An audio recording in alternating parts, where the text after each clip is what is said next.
bombardeio de signos que são emitidos. E posso sair daquela sessão com uma certa noção de que algo se deslocou em mim que eu não sei dizer direito. Eu posso sair com uma sensação que alguma coisa me pegou, entrou, me afetou e eu não sei falar sobre ela. Talvez eu consiga falar 9 anos depois, como diz a Monique em relação a ela mesma. Eu não sei. Ora, essa é uma sensação que eu queria trazer para imaginar o mundo de emissões que a gente vive hoje. O mundo de emissões não é simplesmente resolvido quando a gente fala em rede social. Não, porque agora tem uma nova tecnologia que faz o tempo sem ato. Eu abro o meu celular e vejo o policial dando porrada no cara. Por exemplo, eu na passeata do Rio de Janeiro, estava perto da Cinelândia e podia ver a imagem dos caras tomando porrada lá na prefeitura. Eu não estou lá tomando porrada. Eu estava na Cinelândia. E eu estou em ato no processo. Isso é uma emissão que me pega imediatamente. Meu corpo aranha e pescador, eles entram em vibração. Eles entram em vibração. Eu posso me afetar de tal maneira com esta situação em ato, que isso não é um espetáculo. Isso é uma subjetivação em mim. Isso não é um espetáculo. Isso opera em mim numa dobra subjetivante. E eu posso reagir a isso de diferentes maneiras. Eu posso começar a levantar uma bandeira branca e falar: não à violência do Estado. Ou eu posso levantar um pau, um porrete, e enfiar o porrete no primeiro vidro que eu ver na minha frente. Isso não é uma cena de espetáculo. Isso é uma dinâmica que a gente vivencia intensamente em ato, pelas emissões que hoje a gente tem de territórios, de significações e de signos, de emissões de signos, que são metralhadoras.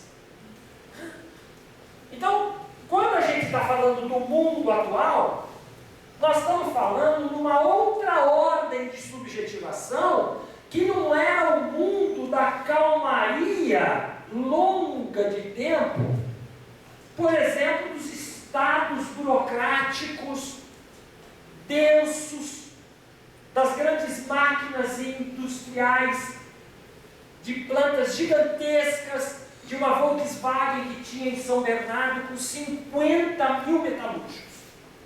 Não estou falando dessa lentidão. Eu estou falando de outra coisa. Eu estou falando, inclusive, da Volkswagen que não tem mais 50 metalúrgicos. E da Volkswagen que fabrica seus automóveis numa dinâmica de linhas e terceirizações e contratualidade. Com pouquíssimos dominadores do conhecimento a fazer a gestão do processo produtivo. A Volkswagen vem fazendo esse experimento desde os anos 80, 90. Ela não baixou sua produção, produz mais carro. E ela não tem mais 50 mil metalúrgicos. Hoje a dinâmica do trabalho vivo na produção é de outro tipo, não é mais aquela ordem. Hoje os mecanismos de subjetivações são de outra ordem. Isso quer dizer que essa intensidade sobre o animal que nós somos hoje opera em outros patamares do que operava, por exemplo, quando eu era estudante há 50 anos atrás. Quando eu era estudante há 45, 50 anos atrás, quando eu entrei na universidade há 40 e alguns anos atrás, este movimento não era desta ordem. Eu lembro que a gente está fazendo, resistência a álcool. Para construir uma palavra de ordem e torná-la pública, a gente gastava um mês. Uma dinâmica do processo, da velocidade desses processos dos corpos, de outra ordem. Onde é que meu corpo-aranha vibrava o tempo inteiro? Na minha cotidianidade, nas minhas relações quase comuns do encontro. Onde o nosso corpo-aranha vibra hoje? O tempo inteiro, em todos os lugares. Ora, como é que são os processos de subjetivação? São de outras ordens. Então o que a gente assiste não tem nada a ver com sociedade de espetáculo. Tem também. Por quê? Porque tem também o corpo pescador do capital que joga a sua rede para capturar as energias humanas, para produzir mais capital em todos os planos. Então é óbvio que tem também, mas não é só.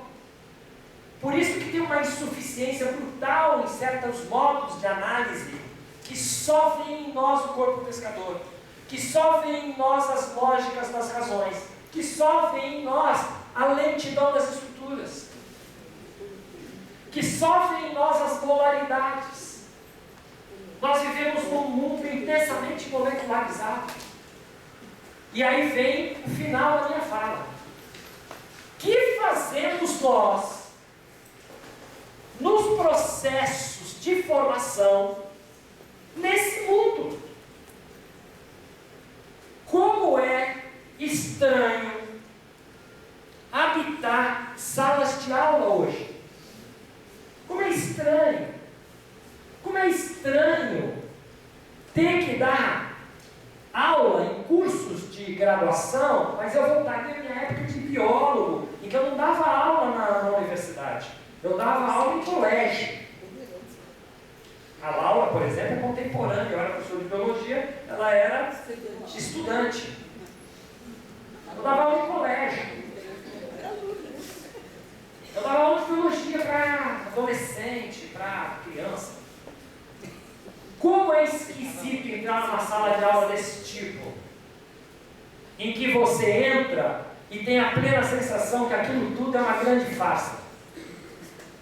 E é uma farsa real, porque os caras estão, e você também gostaria de estar, com o seu smartphone funcionando. Porque você está conectado em outro mundo. Você está vivendo a experiência ali, bombardeado por 1 bilhão de signos que vão lhe fragmentando, que alguns você repõe no seu território mais reconhecido, que outros te deslocam, você não sabe o que faz, e aí o professor ainda trabalhando ali naquela sala. Como é esquisito entrar no mundo da formação com práticas estruturantes, com protocolos, com regras, com normas, na qual você não traz para a cena as vidas intensas que cada um está vivendo ali na formação, como sendo o elemento chave do processo, da vivência, da experiência, da produção intensa de conhecimento. Isso é muito paradoxal, porque aqueles corpos, aranhas e pescadores dentro da sala de aula estão vibrando o tempo inteiro, e o seu também. Tanto que a gente, quando tem às vezes alguma aula muito estruturada para dar, se sente meio bobo. Seu corpo sabe, você não precisa construir discurso para isso. Tem ali no encontro com eles, no ato, a vivência de que aquilo está meio falso, que está meio esquisito. E aí você vai ficar chateado se os alunos disserem que aquilo não é muito legal, quando eles forem fazer a avaliação. Você fica aí, não, poxa, esses caras nem sabem que eu sou do bem. Então, essa questão é uma questão fundamental. que é mesmo que a gente tem hoje que trazer para a cena quando nós estamos discutindo esse animal que somos e que opera com estas intensidades de força nas construções das existências e que torna a produção da existência um território nobre do ponto de vista da política. Pode-se dizer o que for, mas essas manifestações, se elas vão virar, não sei o que elas vão virar. Não tem, ninguém tem a capacidade de dizer o que elas vão virar. Elas estão em acontecimento. Agora, elas são riquíssimas. Riquíssimas. Primeiro porque denuncia o atraso das formulações em relação à produção real das vidas. Ela denuncia como é precário o que nós pensamos para. E o quanto a gente não está se abrindo a compreender isso. Ela denuncia. Por isso que aparecem coisas que são chocantes, eu não estou aqui defendendo essa ideia, mas ao mesmo tempo que se quebra o vidro da prefeitura, se bota fogo no carro do jornal. E dá porrada na polícia. Ela denuncia esse mundo e diz assim: esse mundo é falso. Está cheio de mentira aqui dentro. Existe um outro mundo e este outro mundo precisa aparecer. Porque se este outro mundo não aparecer, o que a gente produz é a possibilidade dessas forças irem se explodindo de forma fragmentária. E vão, não tem jeito. Esses são os mecanismos. A tal da primavera árabe, que não tem nada de primavera, que morreu gente, morre gente pra caramba, não é? Ela mostra isso.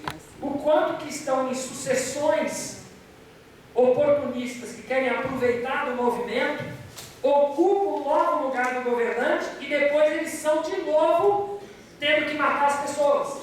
É só ver o Egito, ver a Tunísia, é só ver a Grécia, não é? Eles vão lá e derrubam o chamado poder de plantão, aí vem um grupo oportunista de poder de plantão e entra de plantão de novo, dizendo que vai fazer não sei o quê, não vai fazer absolutamente nada disso, passa 6 meses, por mais intensa que seja a repressão, começa tudo de novo. O Egito está entrando nessa questão de novo. Agora, a Turquia já explodiu, não é? E o Brasil aqueceu finalmente. Aqueceu. Porque, de uma certa forma, vai ter que fazer o corpo-aranha falar. O corpo-aranha vai ter que falar. Não é? E, neste sentido, isso é algo relevante e fundamental. Porque a gente, no nosso cotidiano, do mundo da formação, vivemos isso. Como é mesmo poder ir para o espaço de formação sem ser hipócrita? Como é mesmo construir conjuntamente o processo da formação sem hipocrisia e sem falsabilidade? Como é mesmo ir para o mundo das vivências e experiências e extrair a construção coletiva do conhecimento que aí é operado? Onde é mesmo que as formações estão andando? Esses processos, eles estão aí, pedindo intensamente que nem uma esfinge para ser decifrado. A única coisa que eu consegui escrever na minha experiência da passeata que eu estive numa das noites mais violentas do Rio de Janeiro foi um texto que se chamava Multidão, decifra-me ou te devoro. E essa é a sensação que eu estava ali no meio. Ah, que tem um banco de oportunista, que tem que se reiterar. Mas não é essa a questão. Então, o que eu estava brincando da biologia, né, para cá, é que na realidade, isso não é uma questão da biologia. Né? Essa é uma questão da nossa contemporaneidade. A nossa contemporaneidade está cravada neste mundo de artefatos. As nossas redes existem, as redes de pescadores, e elas são carregadas de virtualidade. Elas operam vibratulmente, se fazem e se desfazem, se aproximam intensamente das nossas redes aranhas, criam um desafio na nossa construção dos conhecimentos. Não pedem a narrativa linguística para expressar o conhecimento. O corpo fala de uma maneira forte, intensa e brutal. Este é o mundo contemporâneo. E é nesse mundo contemporâneo que nós, alunos e professores, estamos enfiados. E nada mais ridículo do que sala de aula do século XVIII. Obrigado.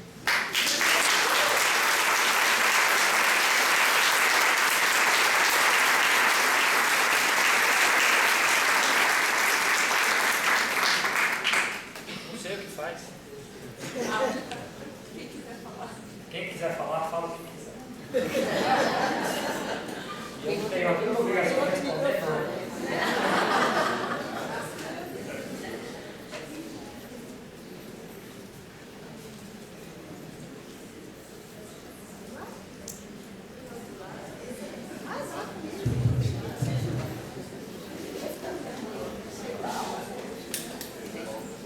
Bom, como a aranha não fala, né? Vocês não precisam falar nada.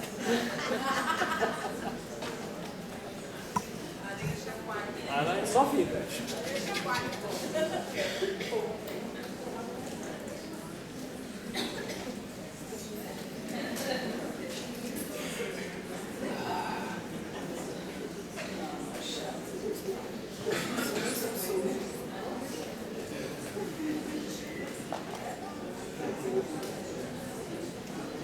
Eu vou me atrever, todo mundo está meio tímida, vou me atrever. Emerson, primeiramente eu sou fã desse livro, e parabéns pela palestra. Eu sou Carolina, sou secretária de Santos, estou na gestão agora e estou numa universidade também. Queria saber a sua opinião em relação assim, o quanto da universidade tem o papel de formar a aranha, o pescador e o carrapato, né? Então, eu acho que assim, a universidade tem uma formação importante e eu estou vendo que as nossas universidades, a gente tem um papel que nós estamos um pouco parados, né, na formação e queria saber a sua opinião. E por outro lado, como a gente está na gestão também, o quanto os gestores também não olham a aranha, o pescador e o carrapato, que eu acho que você tem uma visão muito importante e interessante em relação à gestão de serviços de saúde também.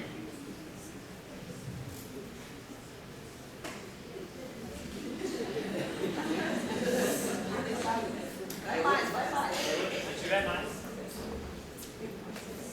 Isso aí dá mais 2 horas, sabe?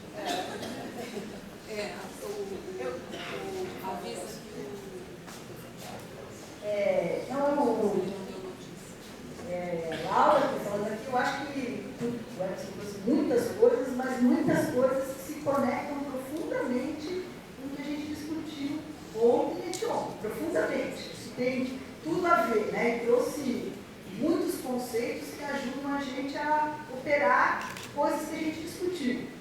E acho que tem tudo a ver, né? Essa coisa que eu falei do corpo-aranha, esse é um território muito importante na nossa conexão entre trabalhadores e trabalhadores usuários. A gente falou muito disso ontem com outras palavras, né? Então, eu queria comemorar, porque acho que ele traz muitos elementos para a gente elaborar e processar muitas das coisas que a gente discutiu ontem. Não é uma pergunta, é um comentário.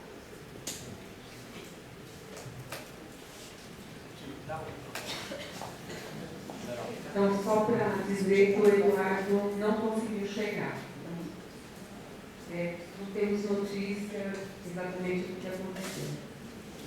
Então, mais uma vez, a gente fica absolutamente estático e encantado. A pessoa passa dos limites.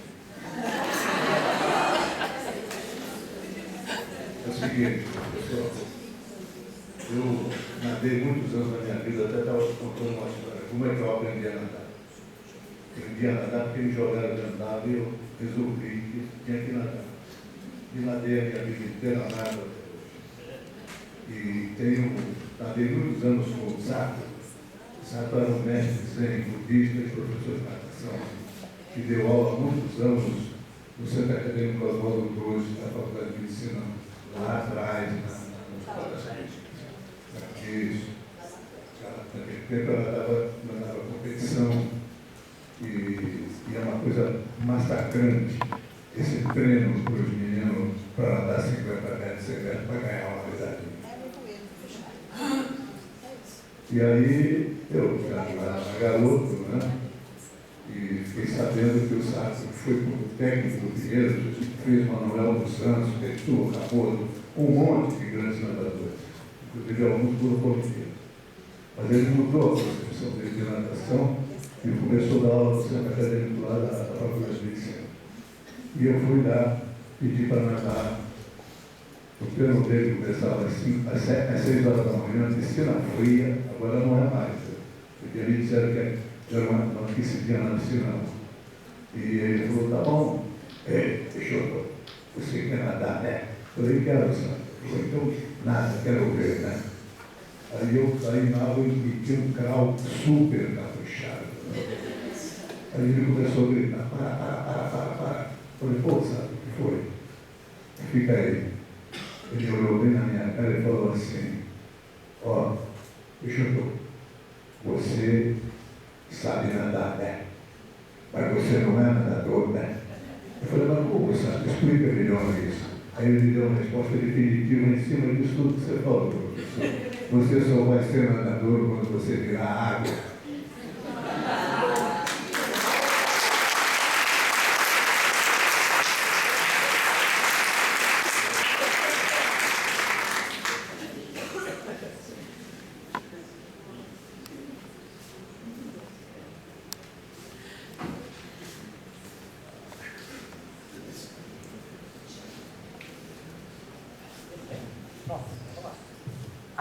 Quem mais?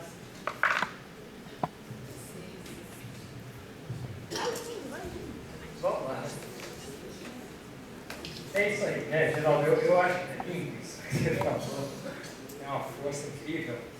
Eu acho que essa é uma questão. Né? Como é mesmo viver num mundo de intensidade e recusar as intensidades em nós. Né?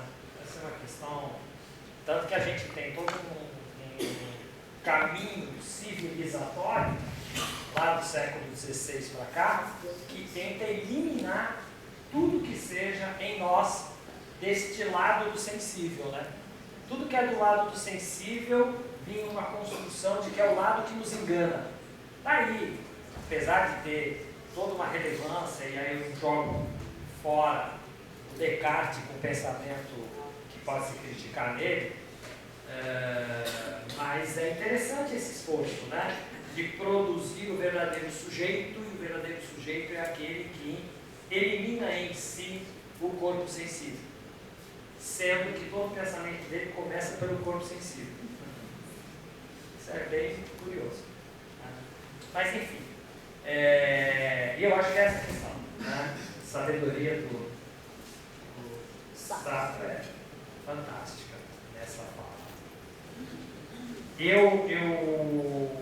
Quando penso no tema que você coloca, da universidade, da gestão, o tema da gestão, em vários momentos, sempre foi um tema importante, né, para mim, na minha própria experiência, de tentar aprender com o que é que eu vivia junto com os trabalhadores, nas experiências da gestão.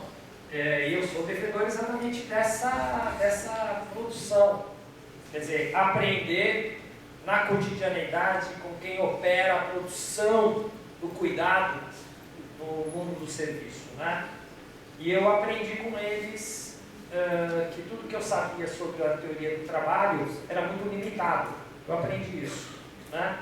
Então eu tinha uma formação, diria, sólida sobre a teoria do trabalho, e essa formação sólida passava na prova dos 9, junto com os trabalhadores ali no cotidiano, quando era para tentar produzir conhecimento do que estava acontecendo ali.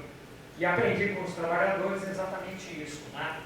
De que existiam outras dimensões ali no mundo do trabalho, que a minha teoria do trabalho absolutamente não dava a mínima não via, né? Assim, o meu óculos não via. Qual é o problema disso? O problema é que, apesar disso ter acontecido numa experiência que eu remeto a 92, 93, 94, até hoje, quando eu vejo óculos, por exemplo, das formulações da saúde coletiva, da saúde pública, dos gestores no Brasil, eles continuam não vendo, né? Então, tudo que se propõe para o mundo do trabalho hoje, continua usando óculos que não via nos anos 80, 90 e continua não vendo hoje. Ou seja, não vê que quem produz o cotidiano é quem faz o cotidiano. E quem faz o cotidiano em ato tem espaço de liberdade para fazer movimentos em direções os mais variados. E aí as máquinas de gestão são máquinas que tentam, como rei de pescador, capturar a autonomia do trabalhador. E em vez da autonomia do trabalhador ser constitutivo da produção do cuidado. Então eu acho que essa é uma questão importante, eu já escrevi bastante sobre isso, sobre a micropolítica do trabalho vivo em ato, né? Continua sendo uma coisa importante para mim. Mas o que me instiga mais hoje é olhar na formação. Eu trabalhei muitos anos na Unicamp, me aposentei da Unicamp. Na verdade, eu fechei meu vínculo empregatício com a Unicamp, né? Porque aposentado eu nunca aposentei. E depois eu prestei concurso de novo e fui para o FRJ. E hoje eu dou aula na Universidade Federal do Rio de Janeiro. Numa experiência, entre aspas, mas muito entre aspas, inovadora de formação. E não dá para pôr no rodapé de algumas experiências do livro que vocês estão lançando aqui no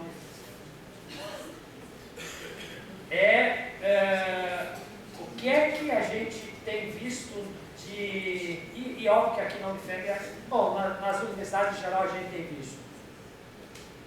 Eu acho que as universidades hoje, elas são territórios de domínio das corporações. Como eu falei do movimento de rua, eu vou falar uma coisa parecida com a universidade, vou tentar fazer um paralelo aqui. Tem uma coisa que me chama a atenção na rua, e olha que isso aí é um sinal paradoxal, né? Eu tenho trabalhado há alguns anos, desde 2010, com várias pessoas, a Nina aqui, a própria Laura, tem várias pessoas que trabalham, a gente trabalha junto lá no Rio de Janeiro, com um movimento que chama Sinais que Vêm da Rua. A gente tem trabalhado com esse movimento de sinais que vem na rua, em cima das lutas que a gente vem participando contra a repressão nos espaços públicos, de todas as ordens, contra todos os movimentos de higienização do espaço público. E aí a gente, desde 2010, está muito intensamente nesse processo. Eu, particularmente no Rio de Janeiro, e nesse processo é interessante que quando você vê essas multidões hoje na rua, que eu tenho chamado de multidão floresta, para mim o que está acontecendo é uma multidão floresta. E como floresta, está cheio de todos os bichos. Tem ave de rapina, tem todos os bichos que vocês quiserem botar na floresta. Essas multidões da rua eu chamei de multidão floresta no texto que eu escrevi. Mas tem uma coisa nessa floresta que dá um certo uníssono nela, e é interessante.